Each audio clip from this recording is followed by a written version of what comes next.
Hey there, Thomas Cox. This is a video in the accountability series, and it's going to be on the warm ABCs, which is a particular templated communication we use during particularly the performance phase of the 4 phases of accountability. Remember, the 4 phases of accountability are the deep structure that are hidden below the surface inside of the way we work every day that either builds or destroys trust. And when you master accountability, you become trustworthy, highly trusted and respected, and people want to do business with you. So let's say that you have formed an accountable agreement. You've laid out the conditions of satisfaction with your counterpart who's asked you to do something. You've said, yep, you'll do it. I'll do this for you on this timeline. And now you're doing the work, and there's something you need. You need clarification. You need a decision. You need them to make a choice. You need to confirm something. You need them to acknowledge, hey, I need you to release the next piece of money so I can do the next thing. And then they don't, and you're like, I'm running late. You really need to give me the next piece of money. And they're silent, and then you need to use the warm ABCs. And the warm ABCs are like this. You warmly, be warm, be kind, be gentle. Again, you can alternate voicemail and email, but email is really crucial in accountable agreements because it creates a written record for both parties that's non-ambiguous. You will warmly, appreciatively, you love the fact that they have trusted you and you've got something important to do for them. Make sure that warmth is present. And say with A, in the ABCs, A, what you actually want. Dear Jose, I need you to give me your decision between these 3 templates. And so I up at the top of the email, I would say, I require a decision. I request a decision. Action required, decide one of 3 templates. Super clear. I mean, write this for somebody who is late for their next plane and they're running through JFK Airport and they're thumbing through their smartphone and they see an email from you. Make it easy for them to answer by having everything in that email. So they don't have to use their memory. They don't have to go look anything up. It's all right there. The easier you make it for them to reply to you with a good, correct, accurate, timely answer, the more likely you are to get one. And then you stay on schedule. So A, what you actually want. A lot of the time I write the email first and then I reread it and I ask myself, so what do I actually want? And then I go to the top of the email and I insert that, requests, decision, or whatever it is. So that's crucial. A for what you actually want. B is by when. Always use the date, the time, and the time zone of when you need and want the thing you want. So no later than noon on Tuesday, the 23rd of March, 2018, whatever the date is. And when you put that time, say the time zone. So noon Central Standard Time. It's going to feel awkward the first couple of times, and just commit to always being super clear. Because the day you leave off the time zone is the day someone's traveling, or they got their watch set to the wrong time. And this actually happened to Henry Evans. He was traveling, and his family was expecting to meet him at a restaurant at a certain time, and he'd gotten his time zones mixed. And they were there for like 2 hours, like, where's Henry? Oh my gosh, he's dead. And he just shows up when he thought they'd agreed to.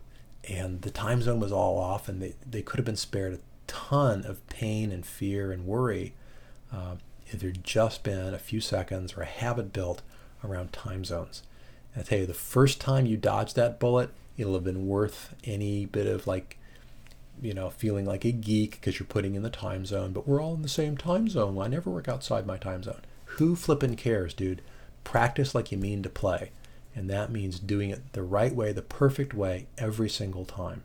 Because that's what marks professionals apart from amateurs, is you do it all the way, every day. So date, time, and time zone, no ambiguity. And in particular for the date format, I suggest a 2-digit date.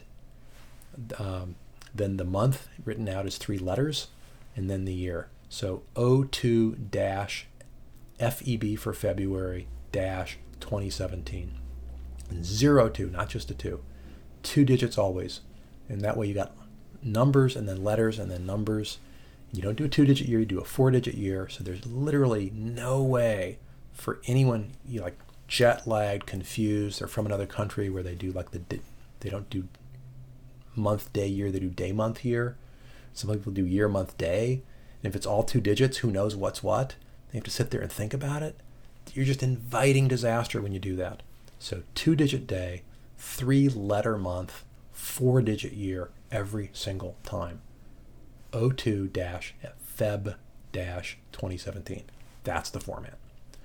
Okay, I'm beating this to death, but it's really important that you get it right.